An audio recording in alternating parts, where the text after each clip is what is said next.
In this recording, we're going to talk about comparative advantage. So there are three concepts which are related to each other and we should know about them. One, what is an opportunity cost? So for example, I can produce X and I can produce Y in a given amount of time. So if I'm going to produce more of X, then I'm giving up on time or giving up on the production of Y, right?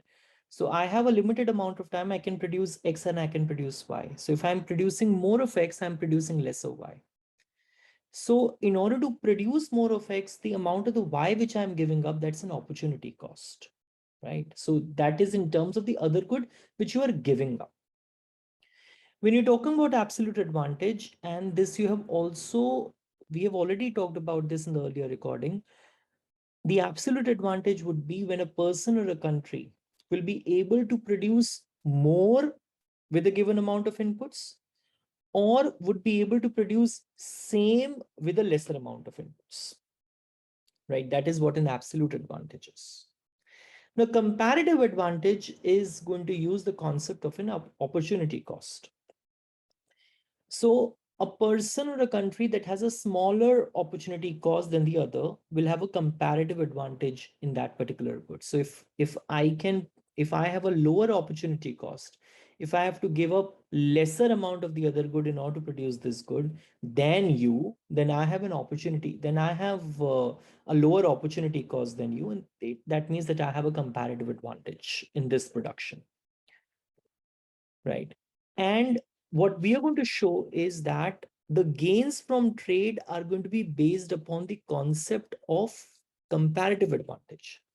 So you might have an absolute advantage in both the commodities, but you would be better off if you specialize in the production of the commodity in which you have a comparative advantage, in which you have a lower opportunity cost. That's what we intend to do this here. Suppose there are two workers, M and S, and suppose they are producing two goods, P and W, right? So in 1 week, in a given amount of time, M can produce either, you can say 20P, or if it devotes its entire time, it can produce 5W. Similarly, S can produce, let's say 10P in a 1 week, or it can produce 4W, or it can produce 4W, right? So supposedly if M is spending 50% of the time in the production of P and 50% of the time in the production of W, that is, they are equally splitting their time. Or S is putting 50% of the time in the production of P and 50% of the time in the production of W. So they are splitting equally between them. So if I'm putting 50% of the time in the production of P, then I can produce 10P, right?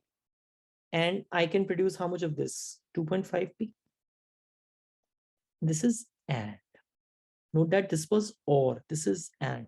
So here I'm putting all my time in P production or all my time in W production. Here I'm putting 50% of the time in P and 50% of the time in W. So this is W. Similarly here.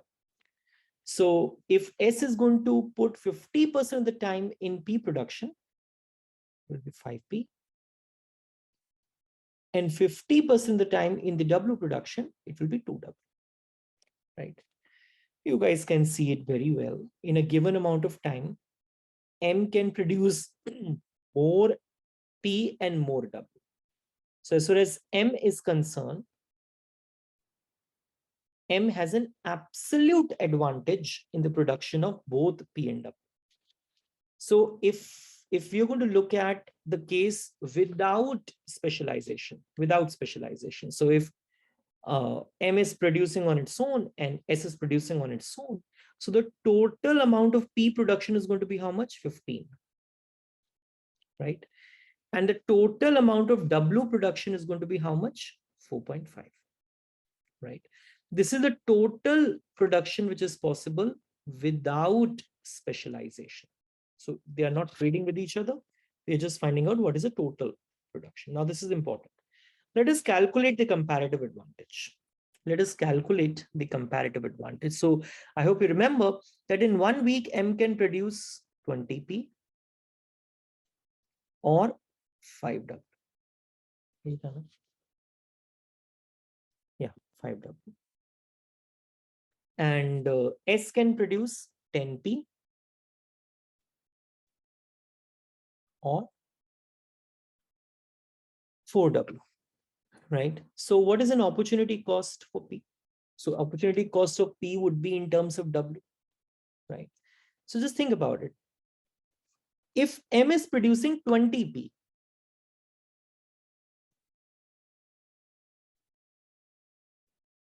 if M produces 20p,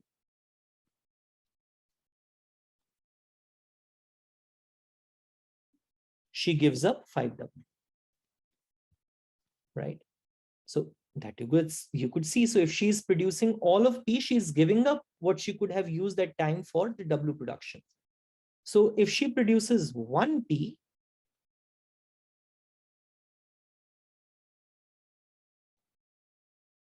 she gives up 5 upon 20W. That is 1 upon 4W. That is 0.25W. 0.25W. Similarly, let's look at for S. If S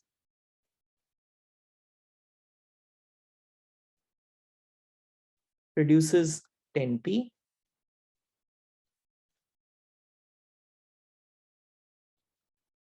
she gives up 4W. If she produces 1P,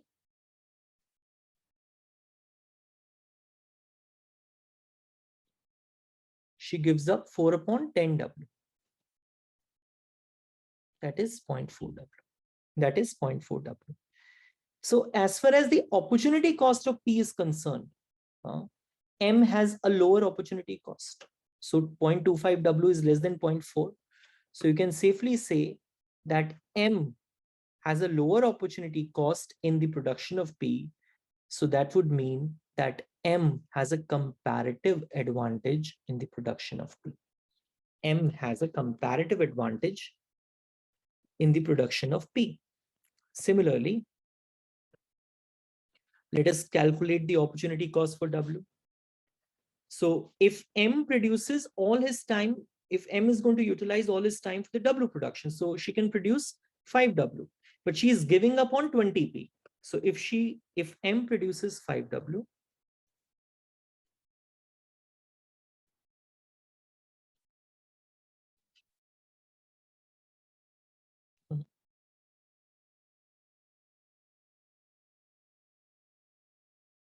she gives up 20P. That would mean if she produces 1W,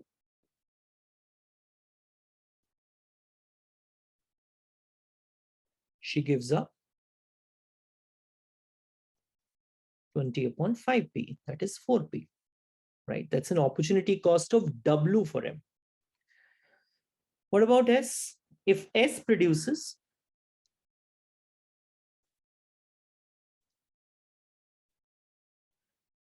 4W, so if she's spending all her time in W production, she can produce 4W, but what she is giving up is 10P, right? She gives up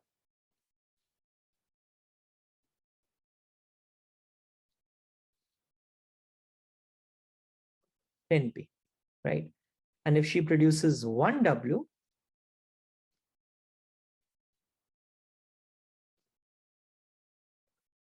she gives up 10 upon 4P, that is 2.5P. So if you look at 4P and 2.5P, of course, 2.5P is lesser. So it would mean that as far as W production is concerned, S has a comparative advantage in the production of W. S has a comparative advantage in the production of W, right?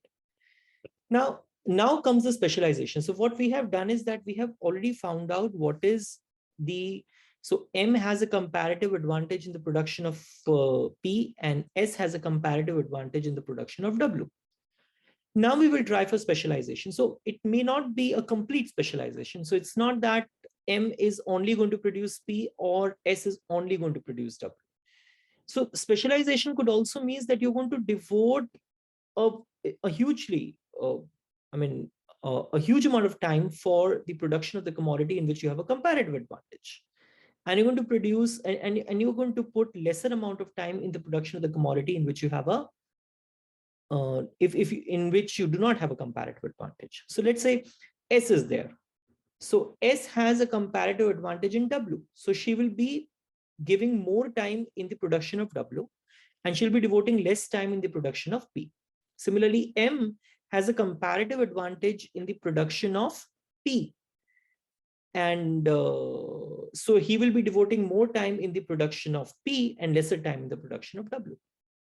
So let us say M is going to spend 70% of the time in the production of P and 30% of the time in the production of W. So for M, P is the commodity of his comparative advantage. Similarly, for S, W is the commodity of her comparative advantage. So for S, she'll be putting 75% of the time in the production of W and 25% of the time in the production of P. This we already know. That is, in 1 week, she is going to produce 20P or 5W M, and S is going to produce 10P or 4W. But just think about it. If she is going to spend 70% of the time in the production of P, so it is 7 by 10 into 20P, so that is 14P. And she's going to spend 30% of the time in the production of W. So that is 1.5W. So she could have spent either all time in this or all time in this. Earlier, we have seen the case where 50% of the time was spent. Now it is 70%, 30% of the time, right?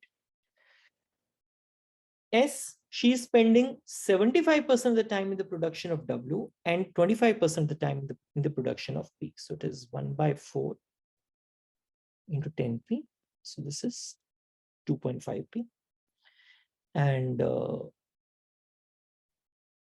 it is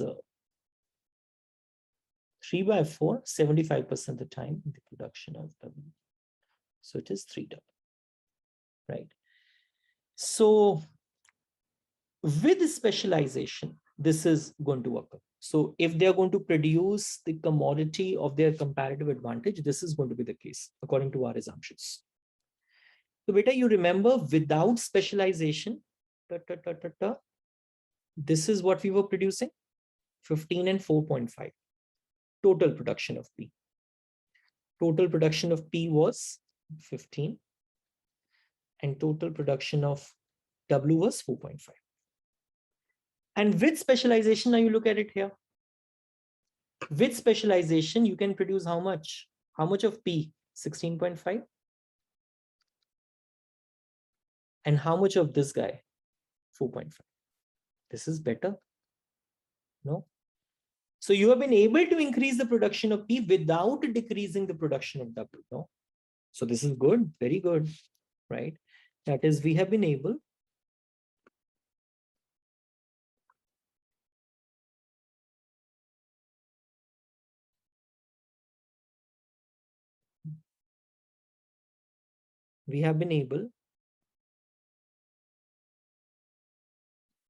to increase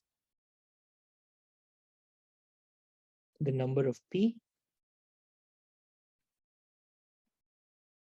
without decreasing W.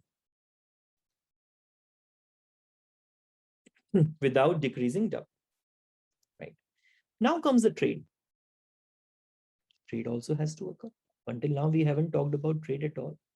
We have just said that this is going to be the production, because when the trade is going to come, you need to have the price at which you'll be selling the commodity or you'll be buying the commodity, right? So you can find out the exchange price of P in terms of W or W in terms of P. Guys, think about it. So if I'm the seller, right? So let's say I'm M and I'm going to sell P because P is the commodity of my comparative advantage. So I'm the seller of an activity. My comparative advantage is in the production of P, right? And if you just look at the comparative advantage of P in terms of W, right? That is P in terms of W, that comes out to be, this is this, or W in terms of P. So the exchange price of W in terms of P or P in terms of W, whatever. The point which I want to make is, if I am the seller of the commodity, I will not be selling at a price which is lesser than my opportunity cost. And if you are the buyer of the commodity, you will not be willing to pay the price which is more than your opportunity cost, because you could have produced by your own only all this. So why do you have to buy that? That's an idea. So just think of in terms of this. So exchange price of W in terms of P. So who is the seller of W? Seller of W is S. S is the seller of W. Go back and find out what is the opportunity cost of W in terms of P for the seller S. This. Who is the buyer of W? Buyer of W is the person M. And what is the opportunity cost of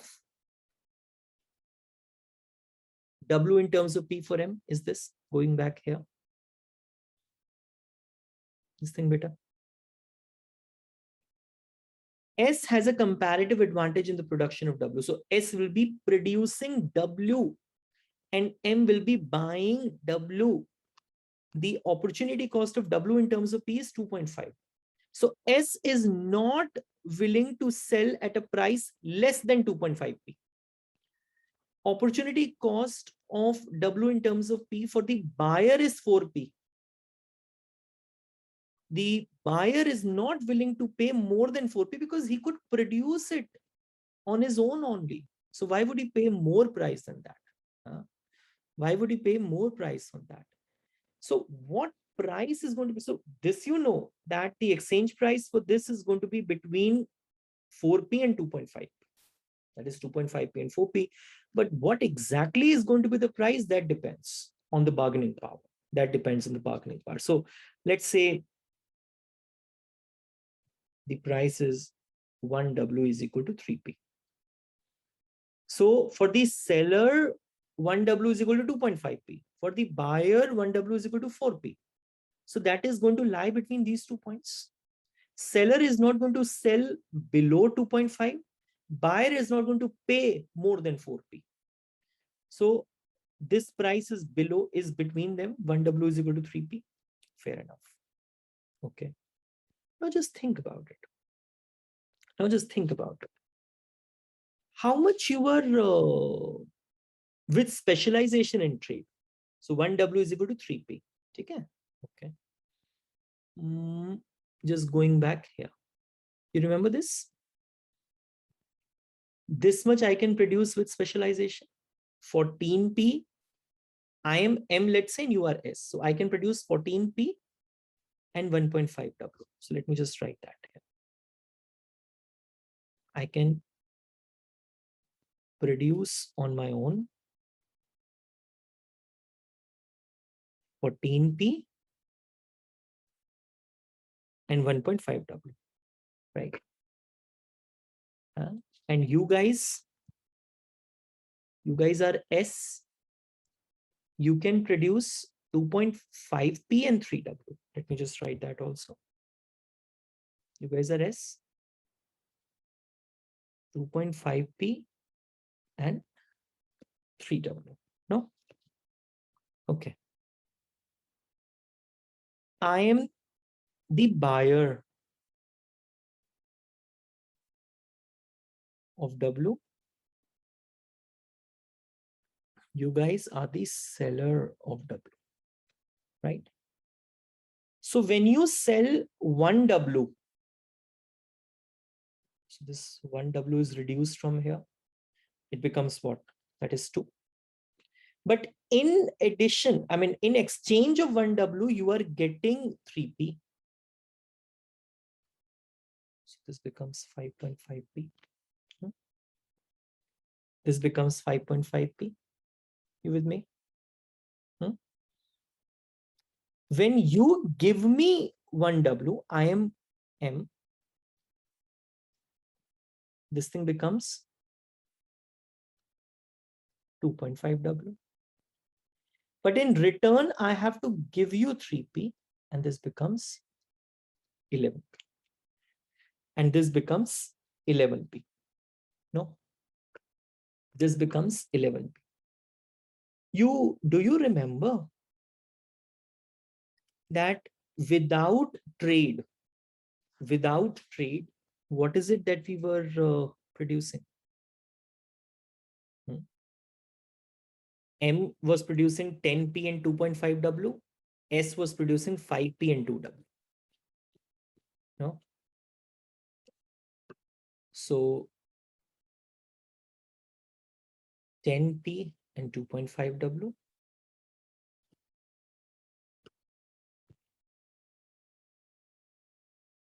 And this is, I think, 5P and 2W. Right? This is what it is. All of this was the case without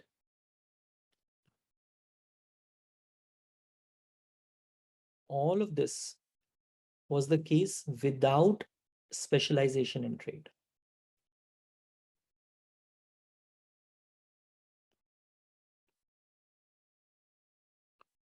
Without specialization in trade. No. We have been able to increase the consumption possibilities for P without decreasing the consumption possibilities for W. Otherwise, in case without trade, I could have just consumed 10P and 2.5W. But with trade, I could consume 11P and 2.5W. That is better. Without trade, you can consume only 5P and 2W. But with trade, you can consume 5.5P and 2W. So these are gains from trade, right? These are gains from trade. So in this recording, we've talked about what is comparative advantage. What is the meaning of comparative advantage? And even if one of the person has an absolute advantage in both, he can still benefit from comparative advantage by producing the commodity of his comparative advantage, right? Thank you, beta.